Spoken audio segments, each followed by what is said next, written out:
Hello everyone, it's Seth, probably better known as Saffron Olive, and I'm joined today by Chaz. How's it going today, Chaz? It's going well. What's up, Seth? A new set and a new chance to sit down with you and talk about some cool cards. I'm super excited. This is always some of my favorite videos of the year. A new set comes out and we go over the best cards from the set for various formats. So first up, Chaz is joining me to talk about the best Hour of Devastation cards for Standard. So we're going to start off with some honorable mentions and then go into a top 10 list of, it's kind of a combined list. We kind of put our heads together, each made lists, mashed them together with some of the best Standard cards that we like. So before we get to the individual cards, Chaz, any brief thoughts on Hour of Devastation in Standard as a whole? I think it's sort of similar to Amonkhet, right? And we talked about this on the podcast, and I absolutely remember reading this in an article that they wanted this block to not be kind of tone back the power level, but be kind of this role player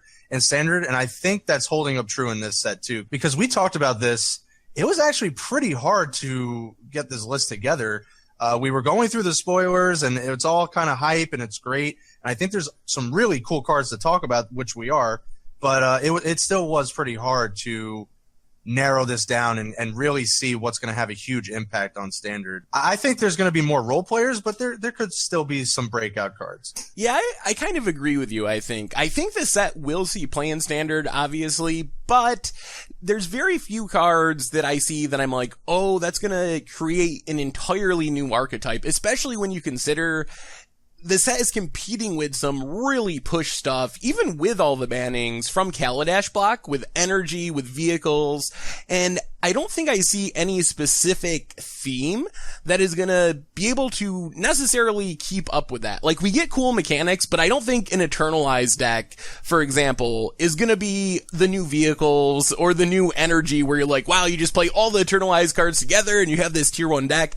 But I think I actually like a set better that way. I think I would rather have it be more broad and wide open than to have a few really push themes that you're like, oh, that's obviously gonna be a tier 1 deck in Standard. I think it makes it more exciting because you got to think about, like, where does this card go? What can it support? So I'm really excited to break down all the Standard cards from the set. So I guess we jump into it. First off, we have two sets of honorable mentions. First, you see a whole bunch of green cards. This is the Chaz honorable mentions. We got a couple of Kurnas, Uncage the Menagerie, and Hour of Promise. So Chaz, why don't you tell us why these cards were on your list of cards you're interested in for Standard? I had to throw that red card in there to keep people off my trail, but they are almost all green cards. So first of all, I like Resilient Kenra and Earthshaker Kenra, mainly because to me this embodies the Eternalized mechanic the best. I mean, you go through and you see other Eternalized cards, and yeah, they're working well, but to me, Eternalized should do something when these creatures come into play, and they do that. Earthshaker Kenra, a very aggressive creature, it could see play even on its own without the Eternalize in these red-based aggressive lists. But when you're flooding out or you don't have anything else to do, if you somehow make it to the middle or late game and there could be a way to pull out a victory because of Eternalize, then this actually does become relevant. And I love the fact that this becomes even like a 4/4 beater, and then something really like a much larger can't block, which is relevant. And then similarly with Resilient Kenra, it can come down, kind of pump your 1-drop, or if you draw this later on, it can kind of get another 2-drop or a 3-drop even into the red zone. And then later on, since it's in green, it doesn't really matter. It's kind of easy to ramp into these high-costed abilities and cards. So it could really get a Trampler or like something like Samut or even a Verdurous Gearhulk or what have you into the red zone and getting some really big damage to the opponent. Uncage the Menagerie, I'm not making a case that this is like Court of Calling or Collected Company 2.0 or even 3.0. We mentioned this on the podcast that if those two are in the format, likely you're going to gravitate towards those cards. But I do think it can see play as a tool to maybe as a 1-of or a 2-of. It gives your deck more deck building options, and you can go and grab a couple creatures or even 3 creatures at this point. And I do love having the option of grabbing something like Ronas, Tireless Tracker, and Rishkar. I've mentioned that before, but there's a lot more possibilities to grab. I don't think it gets better as you pay more mana, because it's just that's such a huge deck building restriction. But for like 2 or 3, so playing this for 4 or 5 is really the sweet spot there. I think I like the Kenras too, mostly because when I evaluate Eternalized cards, what I'm really looking for as far as standard is a front half that's relatively on curve. And while 2/2s and 2/1s aren't exciting when you compare them to maybe Grim Flayers or Winding Constrictors, they're close enough that you're not embarrassed when you just play these on turn 2, especially with their upsides and their enter the battlefield abilities.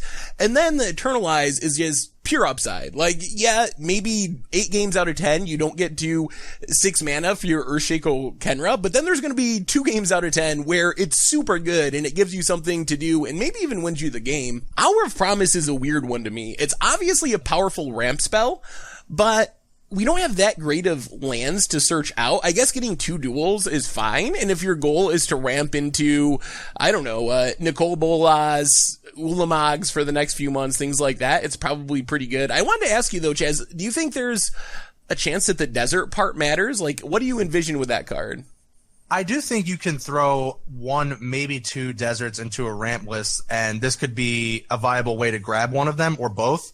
And this could kind of turn on, some later cards that we're going to talk about. But mainly with Aetherworks Marvel gone, you kind of have to go back to traditional ramp spells. And to me, this is like the best one in the format. So going to grab 2 like Shrine of the Forsaken Gods while they're still in standard seems pretty great. And then beyond that, once rotation happens, this is still in the pool. It can grab any 2 utility lands or any 2 lands that can ramp you further into your higher end threats. And I think it's also worth noting that Hedron Archive, which is kind of the default big ramp spell, does leave at rotation with Battle for Zendikar. So I think even if Hour of Promise is kind of fringe right away, it's going to move up the big ramp spell rankings for sure once Hedron Archive rotates out of the format. Let's move on to our second group of honorable mentions. And these are my honorable mentions. And first we have a cycle with, I guess, the modal cycle. We have Abrade, Supreme Will, and then also Doomfall, which is on there because it's part of the cycle. I'm not as excited for it as Abrade and Supreme Will. And then also my janky Aftermath card, Leave to Chance. So these are kind of on opposite ends of the spectrum. The Abrade cycle's on here because I think it's going to be legitimately good for standard. Abrade deals with pretty much all the early game threats that can be played, and most importantly, it also hits vehicles. So not only can you kill a Grimflayer, a Winding Constrictor, a Toolcraft Exemplar, but you also take down a Heart of Kirin, you take down a Aethersphere Harvester, so there's a lot of targets for this. And then Supreme Will seems like a great card with Torrential Gearhulk in the blue-red, blue-white, blue-black, whatever color control ends up being, to be able to counter something in the early game and then have it anticipate that you can flash back with your Torrential Gearhulk in the late game. Really powerful combination of things. Doomfall is fine, not as exciting as the other 2. As far as Leave for Chance, I just wanted to mention it because I think it could potentially be very important for the Aetherflux Reservoir deck. It kind of works like a backup version of Paradoxical Outcome, giving you another way that you can bounce all of your Prophetic Prisms, Bone Saws, all your jank artifacts back to your hand, recast them for more storm count and more life with your Aetherflux Reservoir. And I've been playing a build of that deck lately, and Paradoxical Outcome is super important. That's the card that you really have to draw to win the game. So even though Leave isn't as good because you don't get to draw a whole bunch of cards like you do with Paradoxical Outcome, I think that you would want some number of leaves in that deck as just a backup as you're playing through your deck, because you are still generating card advantage when you replay Prophetic Prisms and Metal Spinner's Puzzle Knot and other artifacts that draw you cards. So any thoughts on these cards, Chaz, from our honorable mentions? Those poor camels. Those poor camels. No, I think you're absolutely right. It's kind of like the SRAM Senior Edificer thing where in Modern you had pretty much 8 of that effect, which really pushed it into some sort of viability. I mean, it's still a little fringe, but it was had more of an impact. I love this as well. You're absolutely right. With Paradoxical Outcome, you have basically access to 4 more of those, that kind of effect. So it could push Aetherflux Reservoir, that kind of combo deck, maybe somewhere into being viable. Maybe not right away, but down the road when some of these other sets rotate, we could really look at that archetype more seriously. In terms of the Moto spells, yeah, these are great. Abrade, absolutely 100%. Might actually be it's an honorable mention, but it could actually be tied for like one of the best cards in the set.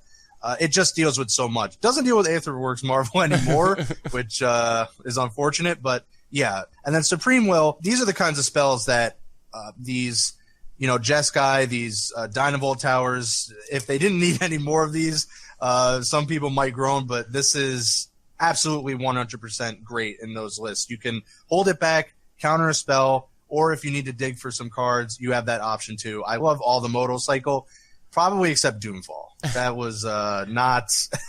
I did not anticipate that being as bad as it was, but still okay. I think it could be a sideboard card. It's a little expensive for what it does, but it still offers flexibility, and that's one thing we've learned about charms and modal spells.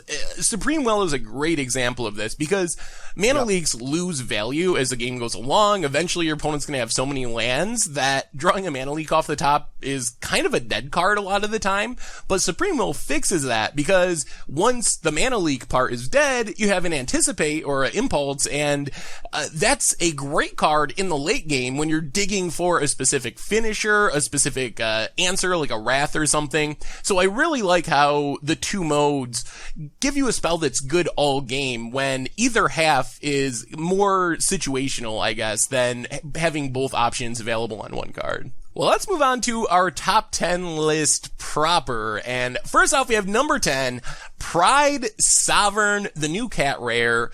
So, Chaz, what do you think about this card? And more importantly, what do you think about cats? I've seen some deck lists. I posted one.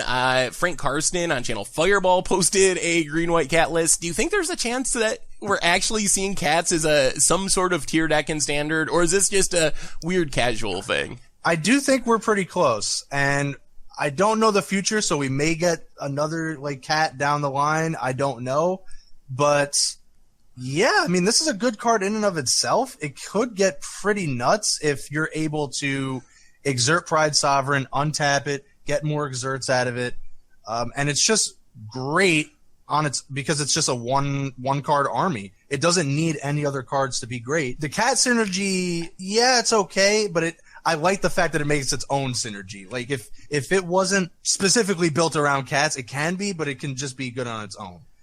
And in terms of cats, I think we're getting there, but I think we're a couple of cards off. Yeah, I mean, we have Metallic Mimic, we have Regal Coracle, so we do have, some things. Is that gonna be better than Zombies or something like that? Probably not, but Zombies does lose a lot at rotation, so I think there's a chance. I'm not saying it's going to be tier 1, but I think that, especially after rotation, we could see a tier 2 type deck with cats. As far as being a standalone threat, I'm really looking towards after rotation as well, just because I have a hard time imagining that right now, I can picture a deck that would want Pride Sovereign over Nissa, number 1, and Tireless Tracker, number 2. They kind of have both sides of the green scale covered. If you're playing tokens, you probably want Nissa. If you're playing a value deck, a mid-range deck, kind of any deck, because Tireless Tracker is just so good, you're going to want Tireless Tracker. So I think Pride Sovereign's 3rd in the green 3-drop rankings, but both those cards rotate. So I'm excited to see either as a standalone threat, or maybe, we're not going to talk about Ixalan, but we do know that it has a creature type matters sub-theme, which benefits tribes in general, so maybe that would help cats even more, being one of the tribes that does have a couple lords in Standard. So I'm excited about this card mostly for after rotation. Yep, I love it, and it's green, so there's definitely a theme here on this top 10, and that was not designed by me. That was not architected by me. Well, moving on to a non-green card, in fact, a colorless card, we have Hollow One, a 5-mana 4/4 with a pretty unique ability. So, Chaz, how much mana do you think you're going to be spending on your Hollow Ones? I think in Standard, maybe 1 mana pretty easily. I mean, I know the New Perspective list, people are kind of gravitating towards something like that, but New Perspectives doesn't really want to be winning via creatures. It's kind of just comboing off, and then that's kind of it. But you look at something while they're still in Standard, you have Vampires still in Standard. Those can easily give you discard triggers because it's not just cycling. It's discard triggers as well. You get something like Nahiri's Wrath or something like that, where you could just get a subsequent free 4/4 out of nowhere that maybe could push some archetypes that didn't have anything worthwhile before. They now have a free 4/4 out of nowhere. So I just love the design of this card. I think it's awesome that they went this route. I do still love it in Standard, but beyond that, I think it even has more implications potentially. Yeah, I mean, in older formats, it's a lot easier to, for 1 mana, discard like 2 cards with the Faithless Looting or something. In Standard, though, there's still a decent amount of value. Even if you think of it as a 3 mana 4/4, that still locks it on Smiter, and that's still pretty above the curve for Standard. Like, a 3 mana 4/4 isn't bad, and it's easy to forget, but the card itself has cycling, so when it's not good, or when you don't have a hand with a discard outlet to play it cheaply, you can always just cycle it away. So it's really hard for this card to be truly bad, since you can cycle it away. And it has a lot of upside. There are still good discard outlets. There's several 2-mana vampires that just let you discard a card for free. Stormkirk Captain is one of them, Fury Blade Vampire. And if you can play one of those on turn 2, discard, get in some damage, on turn 3, play this as a 4/4, that's a pretty reasonable curve. And of course there's an upside where if you can discard, like in Magical Christmas Land, 3 cards in a turn, you just empty your hand of all your hollow ones and potentially have like 8 power, 12 power on the battlefield on turn 3. So it's not going to happen often, but it can happen if you can find the right build. Moving on, number 9 on our list, we have a land, Hostile Desert, which pretty powerful with an interesting drawback. So Chaz, what do you have to say about our new creature land? I believe this is 8, but let's just think this needs to pretty much always have a land in your graveyard for it to be worthwhile. We still have the creature lands from Battle for Zendikar block. This doesn't have a good chance at, being played over those at the moment, because those are really good. But in something like maybe Eldrazi, which is still in the format, leaning on another creature land as a form of damage and just adding a colorless to your mana pool, that's something I can see right away taking advantage of this card. But beyond that, maybe past rotation, there are additional lands to get put into the graveyard. You have the cycling lands now. You have Evolving Wilds. You have the cycle lands from Hour, rather. If you can always kind of have a land in your graveyard via like Grapple the Past or something like that, or cycling, 2 for a 3/4 is a really good rate. I mean, you're paying 3 for Stirring Wildwood, and you had to pay 2 colors for that. It does have reach, but you're paying 2 different colors for that. So I think this is kind of right up there in terms of rate as a creature land. Yeah, I think 2 mana for what you get is actually very strong. The question is going to be, can your deck have lands in the graveyard to activate it often? And I think before rotation, you mentioned Eldrazi. That's a pretty obvious home, especially since I think Eldrazi is a deck that most wants the new desert cycling lands, because they work kind of like dual lands in the deck, tapping for colored mana and colorless to cast your Thought Knots and stuff. Also, it could show up in green-black Delirium in a deck where you're actively kind of milling yourself with Grim Flayers, maybe playing Grapple with the Past, and just having this as a 3/4 creature that's always sitting there is pretty nice. And then after rotation, there's much less competition. We lose the other creature lands. Cycling lands will likely be more important, with multiple cycles of dual lands leaving the format. And the better cycling lands are, the more often you're going to have a land in your graveyard, and the more often you're going to be able to activate your Hostile Desert. So moving on to number 7 on our list, we have another Hour of Revelation, the new White Wrath. So Chaz, what do you think about this one? I think it's solid. Planar Cleansing saw play in Standard. I know it's hard for people to remember that because you don't want to remember 6 mana Wrath being viable. So Wizards keep sprinting more of them. But so just baseline 6 mana for this is actually pretty good.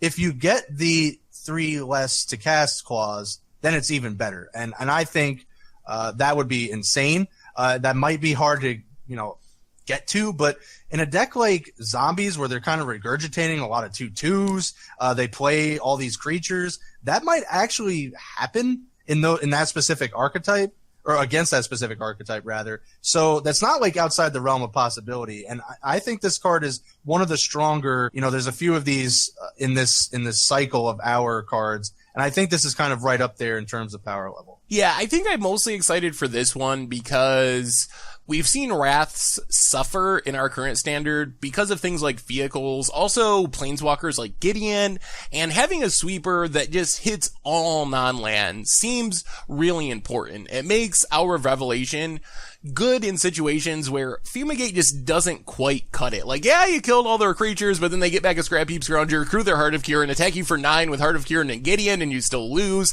Hour of Revelation takes care of that problem, so we'll have to see what the metagame looks like, but if it's still very vehicle/planeswalker heavy, I think I'm more than happy to pay 6 mana instead of 5 mana for a Wrath that actually gets rid of all my problems instead of just some relatively small percentage of my problems in some matchups. The bigger question for me is, what colors will control be? We have Nicol Bolas, kind of pushes towards Grixis. We have blue-red is probably the number 1 control deck of our current standard. So this really needs a viable blue-white or Esper or maybe even white-black control deck for it to really see play. So we'll have to see what the metagame looks like, and if we have a control deck, what colors it is to really judge its power level. Moving on to number 6 on our list, we have the NIMBLE Obstructionist, the new Vendilion Click, Chaz? No, I don't think so, but it's pretty solid in its own right. And we talked about this on the podcast, that just having this flexibility, randomly stifling stuff could potentially end the game on the spot. So there is kind of those scenarios. And, outside of those scenarios, it's not hitting Marvel anymore, or could have hit Marvel, but you get just a solid 3-mana, 3/1 flash with flying, which is totally fine.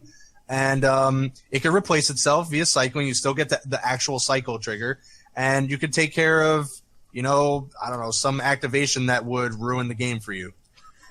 Yeah, I mean, there's definitely a lot of upside there. Hitting Planeswalker ultimates is always nice. It definitely, if you're playing against a blue deck and you think your opponent has disallow, you always have this kind of catch about ultimating your Planeswalker, because you know what a painful blowout it is if they have disallow. You just absolutely destroy yourself. And I think that it actually fits in a fairly decent place, because for right now, we still have Spell Quellers, Archangel Avacens, Rattle Chains. We have a lot of flash threats, and Blue-White Flash isn't a top deck in the format, but it is a deck in the format, and that deck just wants to leave up its mana, have some counters, have threats it can play at the end of its opponent's turn, and having the opportunity to Spell Queller something, or cycle this and Stifle something, or just flash in a reasonable evasive threat, I think helps that deck a little bit, and it makes me want to maybe try out Blue-White Flash again, because I think this does up the power level a bit. Moving on to number 5, the top 5 of our list, we have one of my favorite cards from the entire set, Crested Sunmare.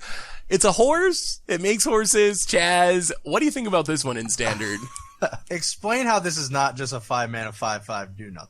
Okay, so do you remember Wingmate Rock? This is a card it reminds me of. It reminds me of a Wingmate Rock, which wasn't a 4 of break the format card, but it was a heavily played top end of like Siege Rhino decks like that. And we have a lot of reasonable lifelink things in the format. We have Aethersphere Harvester. We have Glorybound Initiate. We have, Aerial Responder. There's a lot of playable lifelink threat. So I don't envision you building this janky, like, life gain, try to really abuse Crested Sunmare. I envision you playing this in a deck that already plays a decent amount of good life link creatures, and then this just comes down, you get 1 horse out of it, you're getting 10 power for 5 mana, and you're completely happy with that value. So that's where I think Crested Sunmare fits. I don't think you build lifegain.deck and try to make like 10 horses or something, but just a 1 or 2 of finisher in white decks on the top end of the curve that already have a lot of lifelink. Yeah, I was just kind of messing around with you, but this can actually be quite strong, Seth, and you're absolutely right. Like there's a lot of like incidental life gain cards, and you kind of made the point there where you're already playing cards like Glorybound Initiate, you're already playing cards like Aethersphere Harvester, so those can kind of gain you that life. It checks at each end step. So I kind of love the fact that you can conceivably get a 5/5 at the end of your turn and a 5/5 at the end of your opponent's turn if this is unchecked. And I think that's pretty solid. It doesn't do anything when it comes into play, but when you can crew it up into an Aethersphere Harvester that turn because it doesn't have haste and get in for some lifelink and get a 5/5 out of the deal, that actually isn't bad at all.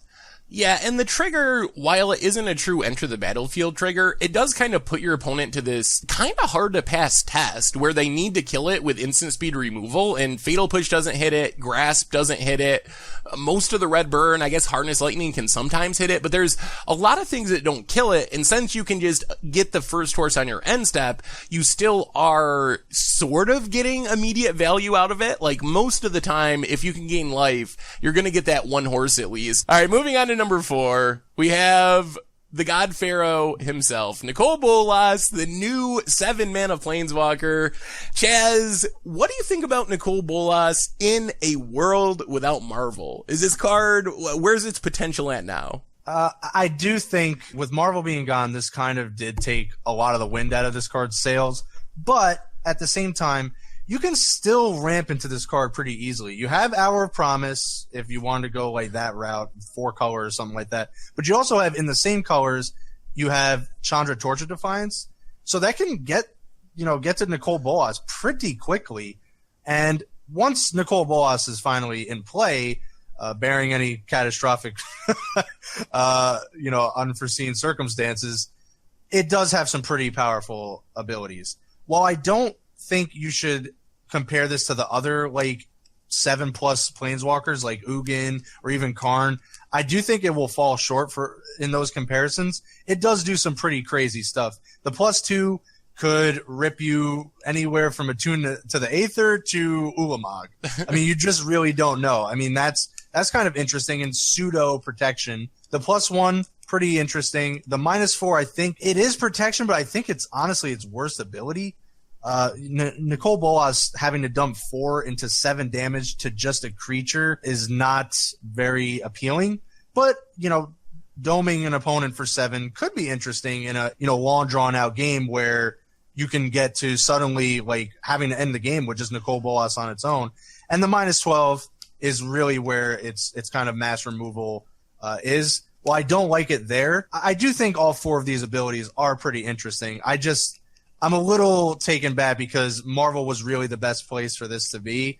And when you're, ramping into this traditionally and then you get those 4 abilities, I don't know if I liked it as much. Yeah, for me, I think Nicol Bolas God-PHARAOH is very much dependent on what the format looks like and the speed of the format.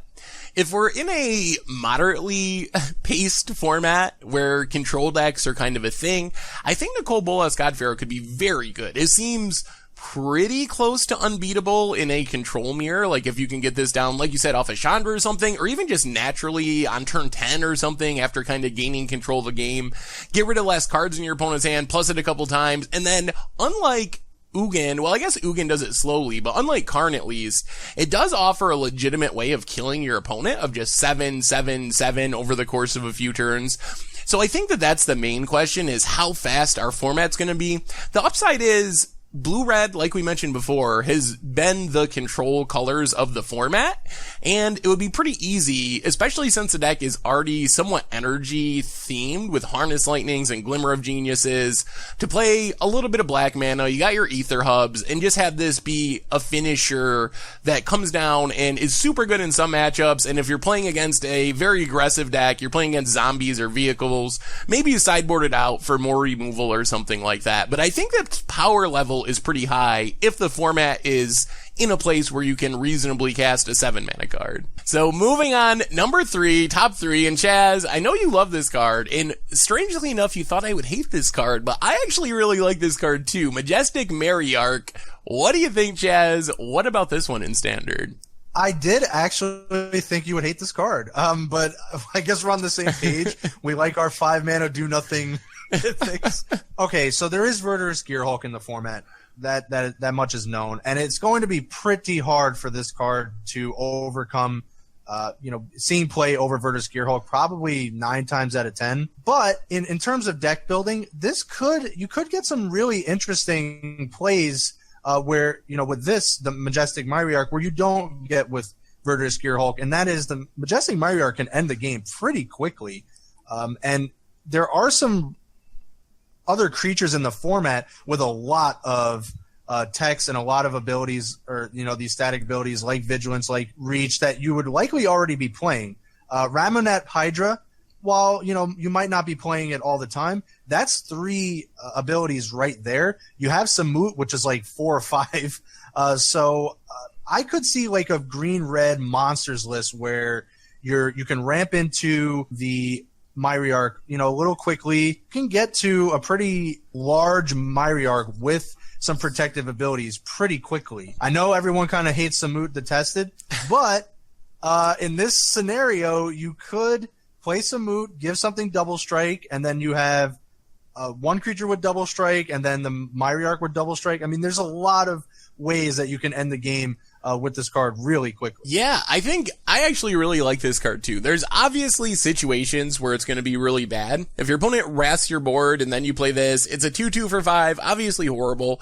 But there's a lot of situations where this card is really good. I think there's a super janky fun deck that you can play that's built around the keyword abilities, where you're playing like Odric Master Tactician, which gives everything keywords, playing tons of keyword stuff and trying to like just make this as crazy as possible. But I think the thing that really appeals to me as far as competitive play is just curves of like Ronas into Hazoret into this, and you end up with a 6/6, an 8/8 indestructible trample haste creature or death touch haste creature that can gain trample thanks to Ronas for a really efficient cost, and that is already a curve that's seeing play. We've seen Jund Gods playing both of those gods together, and that's not even including any other random keyword stuff you have. So I think I agree with you in the sense that most decks, especially since +1/+1 counters is a pretty powerful theme right now, most decks are still going to want Gearhulk, but I think there are decks where playing Majestic Myriarch is going to be the right choice over the probably more powerful in a vacuum Verdurous Gearhulk. Let's move on into our top 2. Number 2, we have our only god on the list, and that's the Scarab God. So Chaz, I know you were like kind of debating the gods as they were spoiled, but now that the whole set is out, why do you think Scarab God is the best for standard? Yeah, I think I have to side with you here. You made really good points on the podcast from, the day it was spoiled, the Scarab God, and I was kind of just waiting for anything really, because the Scorpion God felt to me that you could take more advantage of with the -1/-1 counter clause and kind of utilize that to a better advantage. But short of not having, I mean, we don't really have a lot of cards that I can see that can play off that. So to me, the Scarab God instantly just goes to number 1. Because if you untap with that ability, the game could get out of hand really quickly. And its static ability, I think, might be first stand the bunch. So between the activated ability, the comeback, it comes back to your hand clause, and the static ability in those colors, you can even like build around in zombies as like a top end. This to me has the most applications in stands. Yeah, I agree with you. I've been a fan of the Scarab God since it was spoiled, and I mostly just like it as a standalone threat. I think that a 5-mana 5/5 that's pretty hard to kill forever since it keeps bouncing back to your hand, that can just make a 4/4, and it doesn't have any of the restrictions. You can do it at instant speed. You also get to take advantage of random enter the battlefield ability, so if you get your opponent's Rogue Refiner or Verdurous Gearhulk or something, it's super sweet. So I think there's a lot of potential of this as the top end of like a mid-range or controlling deck where you can just leave up your mana at the end of your opponent's turn, make a 4/4, and then you start scrying and draining, and it's like this self-contained army that can win the game on its own. My only concern with it is I'm not really sure exactly where it fits. Personally, I'm not hyped about going blue in zombies. I know it's a thing that you can do. I'm not sure if that'll be better than just being mono black, at least before rotation. So I don't know where it fits in standard, but as far as just a high power level on the card, I think the Scarab God is near the top of Hour of Devastation. Well, let's move on. Number 1 card from Hour of Devastation on our list is aptly named Hour of Devastation. Who would have thought? We did it. We did.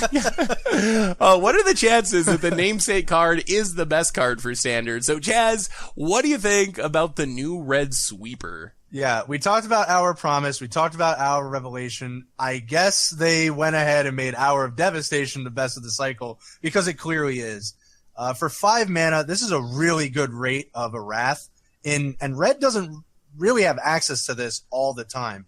So, for someone like me who remembers Earthquake and stuff like that, that's great. But this deals literally with everything. Creatures, planeswalkers that are not Bolas. It gets, maybe not vehicles, which kind of stinks, but it does deal with a lot of creatures, and if they happen to have indestructibility, then they don't anymore, and they get dealt with too. So in red, for this cost, you're getting a great return, and I think it aptly should be the best card in this set.